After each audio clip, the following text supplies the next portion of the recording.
ಮುಂದುವರಿದ ಭಾಗ. ಹೊರಗೆ ಓಡಾಡುತ್ತಿದ್ದ ಧನ್ವಿಯ ಮುಖ ತಕ್ಷಣ ಅರಳಿತು. ಅವಳು ವೇಗವಾಗಿ ಓಡುತ್ತಾ ಮುಂದೆ ಬಂದು ಹೆಚ್ಚುತ್ತಿರುವ ಹೃದಯದ ಬಡಿತದೊಂದಿಗೆ ಈಗಷ್ಟೇ ಗ್ರೋವರ್ ಮ್ಯಾನ್ಷನ್ಗೆ ಪ್ರವೇಶಿಸಿದ ಕಾರಿನ ಕಡೆಗೆ ನೋಡಿದಳು. ಆದರೆ ಈ ಕಾರಿನಿಂದ ಪ್ರವೀಣ್ ಮತ್ತು ಸೃಷ್ಟಿಯವರು ಇಳಿಯುವುದನ್ನು ನೋಡಿ ಅವಳು ಆಶ್ಚರ್ಯಚಕಿತಳಾದಳು. ಈ ಸಮಯದಲ್ಲಿ ಮಿಸ್ಟರ್ ಗ್ರೋವರ್ ಮತ್ತು ಮಿಸೆಸ್ ಗ್ರೋವರ್ ಕೂಡ ಹೊರಗೆ ಬಂದರು. ಜೋಸ್ನಾ ಕೂಡ ಅವರ ಜೊತೆಗೆ ಇದ್ದಳು. ಅವರಿಬ್ಬರು ಒಬ್ಬರನ್ನೊಬ್ಬರು ನೋಡಿದರು.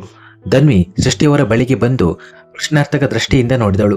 ಧನ್ವಿಯ ಭಾವನೆಗಳನ್ನು ನೋಡಿ ಸೃಷ್ಟಿಯವರು ಅವಳ ಕೈ ಹಿಡಿದು, ಏನಾಯಿತು? ನನ್ನನ್ನು ಇಲ್ಲಿ ನೋಡಿ ನಿನಗೆ ಸಂತೋಷವಾಗಿಲ್ಲವೇ? ಧ್ರುವ ನಿನ್ನನ್ನು ಕರೆದುಕೊಂಡು ಹೋಗಲು ಬರಬೇಕಿತ್ತು. ಆದರೆ ನಂತರ ಪ್ರವೀಣ್ ಅವರು ನಾವು ಅದೇ ಕಡೆ ಹೋಗುತ್ತಿದ್ದೇವೆ, ಆದ್ದರಿಂದ ನಾವು ನಿನ್ನನ್ನು ಕರೆದುಕೊಂಡು ಬರುತ್ತೇವೆ ಎಂದು ಹೇಳಿದರು ಎಂದರು. ಅವರ ಮಾತಿಗೆ ಧನ್ವಿ ಅಳುತ್ತಾ, ನೀವು ಸುಳ್ಳು ಹೇಳುತ್ತಿದ್ದೀರಲ್ವ ಅತ್ತೆ?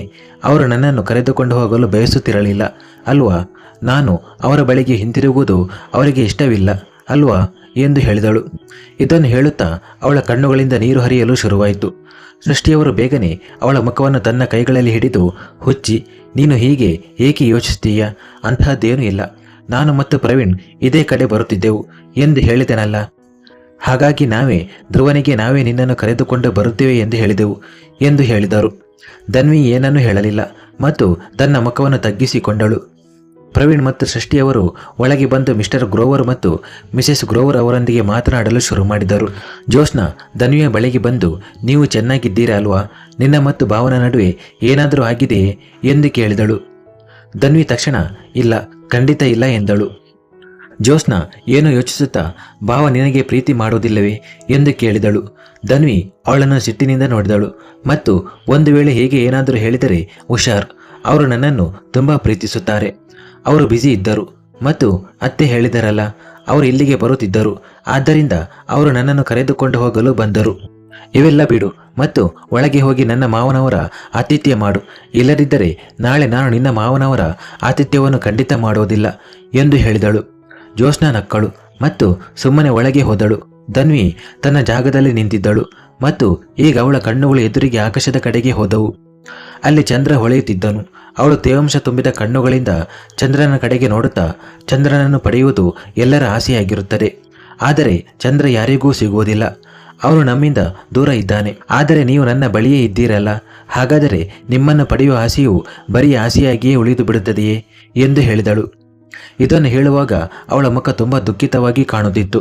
ಅಷ್ಟರಲ್ಲಿ ಒಳಗೆ ಹೋಗಿದ್ದ ಸೃಷ್ಟಿ ಮತ್ತು ಪ್ರವೀಣ್ ಅವರು ಹೊರಗೆ ಬಂದರು ಮತ್ತು ಸೃಷ್ಟಿಯವರು ಧನ್ವಿಯ ಕಡೆಗೆ ನೋಡುತ್ತಾ, ಹೋಗೋಣ ಎಂದರು.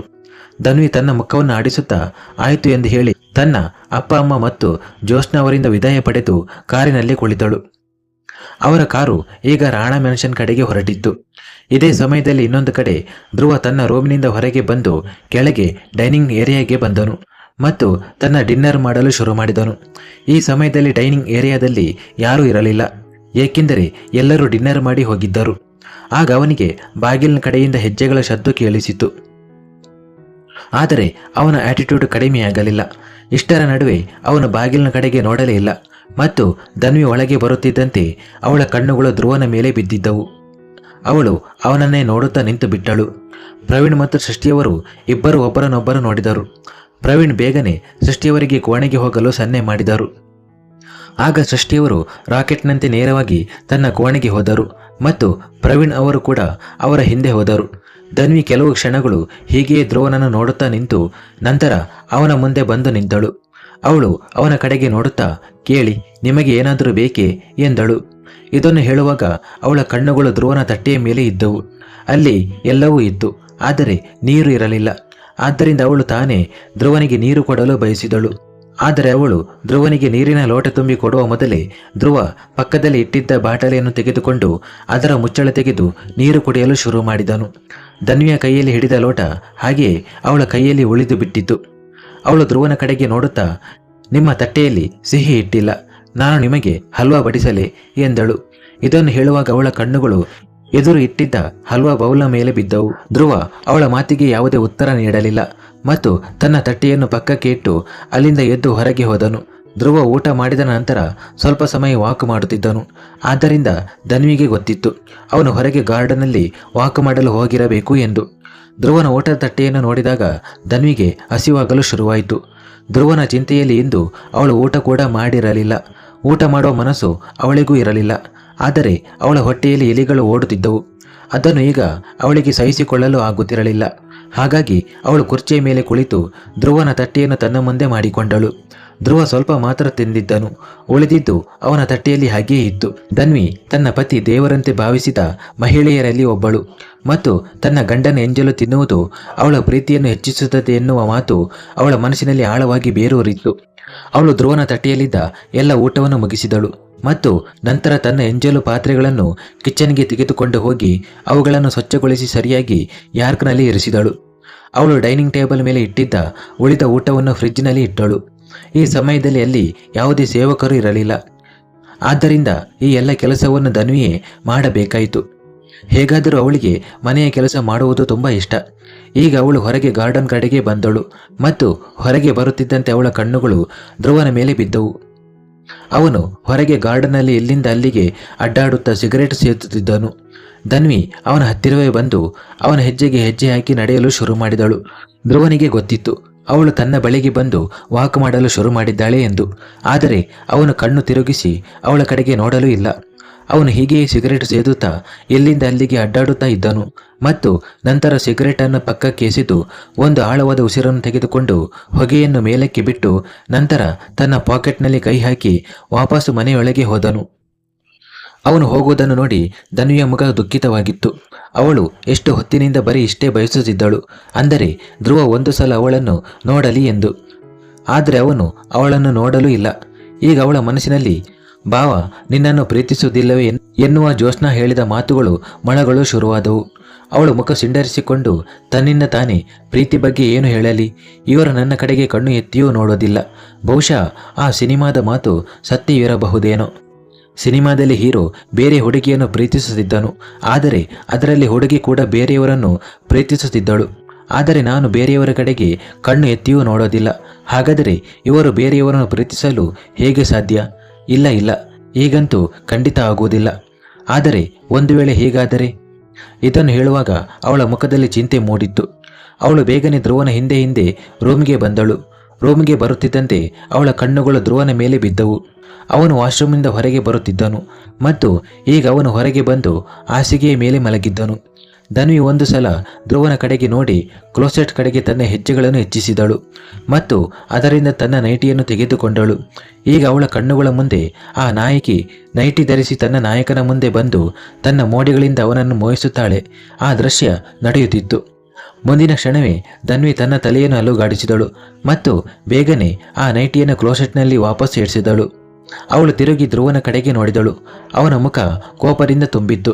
ಅವಳು ತನ್ನಿಂದ ತಾನೇ ಒಂದು ವೇಳೆ ನಾನೇ ನೈಟಿ ಧರಿಸಿ ಅವರ ಮುಂದೆ ಹೋದರೆ ನೈಟಿಯ ಜೊತೆಗೆ ಅವರು ನನ್ನನ್ನು ಹರಿದು ಹಾಕಬಹುದು ಎಂದಳು. ಹೇಗಾದರೂ ಅವರು ಈಗಾಗಲೇ ನನ್ನ ಮೇಲೆ ಕೋಪಗೊಂಡಿದ್ದಾರೆ, ನಾನು ಅಂತಹ ರಿಸ್ಕ್ ತೆಗೆದುಕೊಳ್ಳಲು ಸಾಧ್ಯವಿಲ್ಲ ಎಂದು ಹೇಳಿ ಈಗ ಅವಳು ತನ್ನ ನೈಟ್ ಸೂಟ್ಗಾಗಿ ಶರ್ಟ್ ಮತ್ತು ಲೋವರನ್ನು ತೆಗೆದುಕೊಂಡಳು. ಅದನ್ನು ಇಂದು ಬೆಳಿಗ್ಗೆ ಸೃಷ್ಟಿಯವರು ಅವಳಿಗೆ ಕೊಟ್ಟಿದ್ದರು. ನೈಟ್ ಸೂಟ್ ತೆಗೆದುಕೊಂಡು ಅವಳು ವಾಶ್ರೂಮ್ಗೆ ಹೋದಳು ಮತ್ತು ಸ್ವಲ್ಪ ಸಮಯದ ನಂತರ ವಾಶ್ರೂಮಿಂದ ಹೊರಗೆ ಬಂದು ಹಾಸಿಗೆ ಕಡೆಗೆ ಬರಲು ಶುರು ಮಾಡಿದಳು.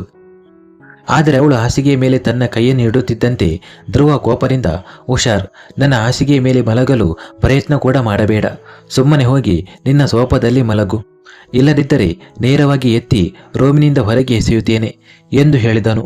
ಅವನ ಬೆದರಿಕೆಯನ್ನು ಕೇಳಿ ಧನ್ವಿ ಸಂಪೂರ್ಣವಾಗಿ ಆಶ್ಚರ್ಯಚಕಿತಳಾದಳು. ಅವಳು ಬೇಗನೆ, ಕೇಳಿ, ನೀವು ನನ್ನ ಮೇಲೆ ಏಕೆ ಕೋಪಗೊಳ್ಳುತ್ತಿದ್ದೀರಿ? ನಾನು ನಿಜ ಹೇಳುತ್ತಿದ್ದೇನೆ, ನಾನು ಸ್ವತಃ ನನ್ನ ತವರ ಮನೆಗೆ ಹೋಗಿರಲಿಲ್ಲ, ನನಗೆ ಹತ್ತೆ ಹೋಗಲು ಹೇಳಿದ್ದರು ಎಂದಳು. ಧ್ರುವ ಕೋಪದಿಂದ, ನನ್ನ ಮುಂದೆ ಹುಚ್ಚು ಮಾತುಗಳನ್ನು ಆಡಬೇಡ, ನಾನು ನಿನ್ನೊಂದಿಗೆ ಮಾತನಾಡುತ್ತಿಲ್ಲ, ಆದ್ದರಿಂದ ನನ್ನೊಂದಿಗೆ ಮಾತನಾಡಲು ನೆಪಗಳನ್ನು ಹುಡುಕಬೇಡ. ನೀನು ಎಲ್ಲಿಗಾದರೂ ಹೋಗು, ನರಕಕ್ಕೆ ಹೋದರೂ ನನಗೆ ಯಾವುದೇ ವ್ಯತ್ಯಾಸವಾಗುವುದಿಲ್ಲ, ಆದರೆ ನನ್ನ ಹಾಸಿಗೆಯ ಮೇಲೆ ಮಾತ್ರ ಮಲಗಬೇಡ. ಹೋಗು, ಈಗ ಹೋಗಿ ಸೋಫಾದ ಮೇಲೆ ಮಲಗು, ಇಲ್ಲದಿದ್ದರೆ ಈಗ ಸೋಫಾದ ಮೇಲೆ ಮಲಗಲು ಅನುಮತಿ ನೀಡುತ್ತಿದ್ದೇನೆ, ಮುಂದಿನ ಬಾರಿ ಅದು ಕೂಡ ಸಿಗುವುದಿಲ್ಲ ಎಂದು ಹೇಳಿದನು. ಅವನ ಮಾತಿಗೆ ಧನ್ವಿ ಬೇಗನೆ ಸೋಫಾದ ಮೇಲೆ ಹೋಗಿ ಮಲಗಿದಳು. ಧ್ರುವ ತನ್ನ ಕಣ್ಣುಗಳನ್ನು ಮುಚ್ಚಿಕೊಂಡಿದ್ದನು ಮತ್ತು ಕಣ್ಣುಗಳನ್ನು ಮುಚ್ಚಿಕೊಂಡೇ ಅವಳಿಗೆ ಇದೆಲ್ಲ ಹೇಳಿದ್ದನು. ಅವನು ತಿರುಗಿ ಇನ್ನೊಂದು ಕಡೆ ಮಲಗಿದಾಗ ಧನ್ವಿ ಸೋಫಾದ ಮೇಲೆ ಮಲಗಿ ಅವನನ್ನೇ ನೋಡುತ್ತಾ ಉಳಿದು ಬಿಟ್ಟಳು. ಅವಳು ಮುಖ ಸಿಂಡರಿಸಿಕೊಂಡು, ನೀವು ನನ್ನೊಂದಿಗೆ ಮಾಡುವಂತೆ ಯಾರಾದರೂ ಹೀಗೆ ಮಾಡುತ್ತಾರಾ? ಗೊತ್ತಿಲ್ಲ, ನಾನು ಏಕೆ ಪದೇ ಪದೇ ಇಂತಹ ತಪ್ಪುಗಳನ್ನು ಮಾಡುತ್ತೇನೆ. ನಾನು ಹೋಗಬಾರದಿತ್ತು. ಹೋಗದಿದ್ದರೆ ನೀವು ಕೋಪಗೊಳ್ಳುತ್ತಿರಲಿಲ್ಲ.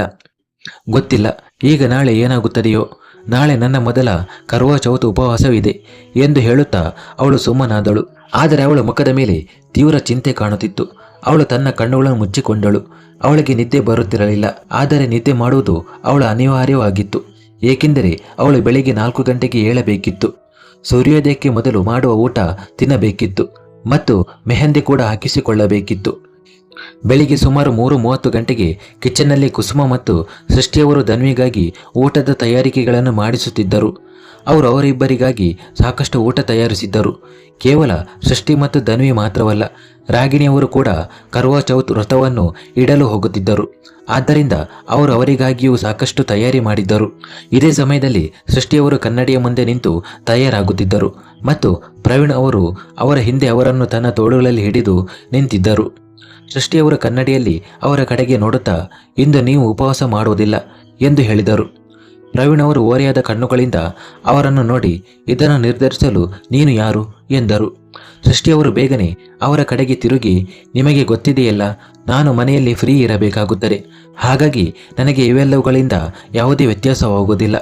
ಆದರೆ ನೀವು ಕೆಲಸ ಮಾಡಬೇಕಾಗುತ್ತದೆ, 100 ಜನರನ್ನು ಭೇಟಿಯಾಗಬೇಕಾಗುತ್ತದೆ. ಇಂತಹ ಪರಿಸ್ಥಿತಿಯಲ್ಲಿ ನೀವು ಈ ಉಪವಾಸ ಇರಬಾರದು, ನೀವು ಸುಸ್ತಾಗುತ್ತೀರಿ ಎಂದು ಹೇಳುತ್ತಾ ಅವರು ತನ್ನ ತೋಳುಗಳನ್ನು ಪ್ರವೀಣ್ ಅವರ ಕುತ್ತಿಗೆಗೆ ಸುತ್ತಿಕೊಂಡರು.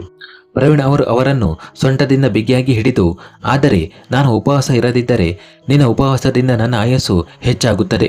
ಆದರೆ ನನ್ನ ಉಪವಾಸದಿಂದ ನಿನ್ನ ಆಯಸ್ಸು ಹೆಚ್ಚಾಗುವುದಿಲ್ಲವಲ್ಲ. ನಾನು ಒಬ್ಬನೇ ಈ ಜಗತ್ತಿನಲ್ಲಿ ಏನು ಮಾಡಲಿ? ನೀನು ಈ ಜಗತ್ತಿನಲ್ಲಿ ನಾನು ಬದುಕಿರುವವರೆಗೂ ನನ್ನ ಜೊತೆಗೆ ನನ್ನ ಸಂಗತಿಯಾಗಿ ಇರು. ಹಾಗಾಗಿ ನಾನು ಕೂಡ ನಿನಗೋಸ್ಕರ ಉಪವಾಸ ಇರಬೇಕಲ್ಲವೇ ಎಂದು ಹೇಳಿದರು. ಸೃಷ್ಟಿಯವರು ಅವರನ್ನು ದಿಟ್ಟಿಸಿ ನೋಡಿದರು. ಮಾತುಗಳನ್ನು ಆಡುವಲ್ಲಿ ಪ್ರವೀಣ್ ಅವರಿಗಿಂತ ತುಂಬ ಮುಂದಿದ್ದರು. ಅವರು ನಗುತ್ತಾ, ಈಗ ನಾನು ನಿಮಗೆ ಏನಂತ ಹೇಳಲಿ? ಸರಿ, ಉಪವಾಸ ಇರುತ್ತಿದ್ದೀರಲ್ಲ, ಹಾಗಾದರೆ ಜೊತೆಯಲ್ಲಿ ಊಟ ಮಾಡೋಣ. ಇಂದು ನಾನು ಹೇಗಾದರೂ ತುಂಬ ಉತ್ಸುಕಳಾಗಿದ್ದೇನೆ. ಏಕೆಂದರೆ ಇಂದು ನಿಮ್ಮ ಮತ್ತು ನನ್ನ ಸೊಸೆ ರಾಣಿಯ ಮೊದಲ ಉಪವಾಸವಿದೆ. ಓಹೋ, ನನ್ನ ಧ್ರುವ ಕೂಡ ಇಂದು ಯಾರದೋ ಉಪವಾಸ ಮುರಿಯುತ್ತಾನೆ ಎಂದರು. ಇದನ್ನು ಹೇಳುತ್ತಾ ಅವರು ತುಂಬ ಉತ್ಸುಕಳಾಗಿ ಕಾಣುತ್ತಿದ್ದರು. ಆದರೆ ಮುಂದಿನ ಕ್ಷಣವೇ ಪ್ರವೀಣ್ ಅವರು ಅವರ ಉತ್ಸಾಹವನ್ನು ಗಾಜಿನಂತೆ ಮುರಿದು ಬಿಟ್ಟರು. ಅವನು ಧನ್ವಿಯ ಉಪವಾಸವನ್ನು ಮುರಿಯುತ್ತಾನೆ ಎಂದು ನಿನಗೆ ನಿಜವಾಗಿಯೂ ಅನಿಸುತ್ತದೆಯೇ ಎಂದು ಅವರು ಓರೆಯಾದ ನಗುವಿನೊಂದಿಗೆ ಕೇಳಿದರು. ಸೃಷ್ಟಿಯವರು ಮುಖ ಸಿಂಡರಿಸಿಕೊಂಡು ಅವರ ಕಡೆಗೆ ನೋಡಿದರು. ಪ್ರವೀಣ್ ಅವರನ್ನು ತನ್ನೊಂದಿಗೆ ಕರೆದುಕೊಂಡು ಹೋಗದೆ ಅವರು ತನ್ನ ರೋವಿನಿಂದ ಹೊರ ಬಂದಿದ್ದರು. ಮುಂದುವರಿಯುವುದು.